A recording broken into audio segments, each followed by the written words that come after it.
Nesta aula eu vou iniciar a apresentação da Fluent API do Entity Framework Core, que fornece métodos para configurar vários aspectos do modelo de domínio e sobrescrever as convenções. Assim, a Fluent API ela possui recursos para fazer a configuração do modelo, das entidades e das propriedades. A configuração do modelo permite definir mapeamentos de banco de dados, definir o esquema padrão, as funções de banco de dados, as entidades a serem excluídas, etc. A configuração das entidades permite configurar o mapeamento da entidade para a tabela e relacionamento, a chave primária, a chave alternada, o index, o nome da tabela, os relacionamentos um, para muitos e muitos para muito. A configuração das propriedades permite configurar o mapeamento das propriedades para as colunas, o nome da coluna, valor padrão, capacidade de anulação, chave estrangeira, tipo de dados, etc. E como usar a Fluent API? As configurações da Fluent API elas são aplicadas por meio de vários métodos expostos pela classe Model Builder do namespace Microsoft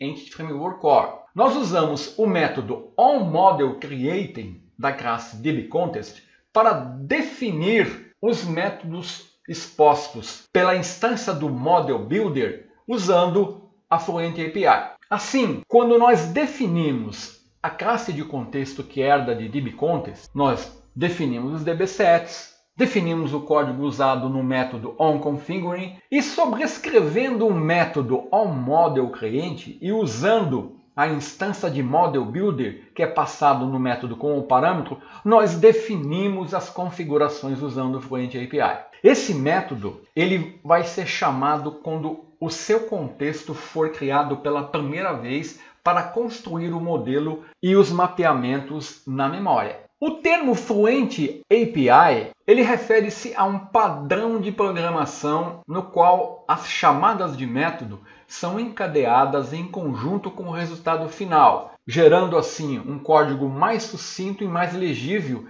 do que fazer uma série de declarações. Assim, nós definimos no método onModelCreate, usando a instância do Model Builder, as chamadas encadeadas usando o estilo da Fluent API. Então, nós usamos o Model Builder e definimos a configuração usando o encadeamento de métodos, a chamada de métodos encadeadas.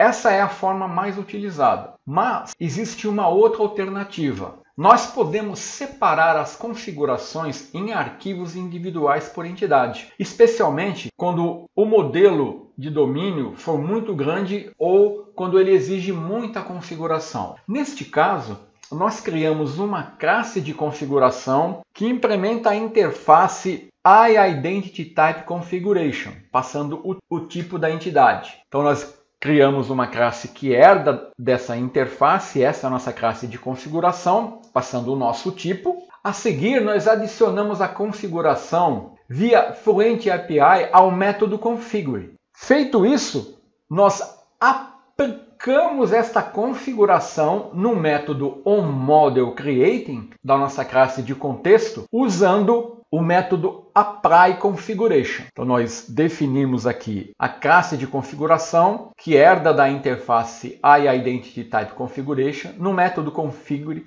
definimos a configuração usando a Fluent API e aplicamos essa configuração no método onModelCreating usando applyConfiguration. Então, nas próximas aulas, nós veremos os principais métodos usados pela Fluent API. Até lá!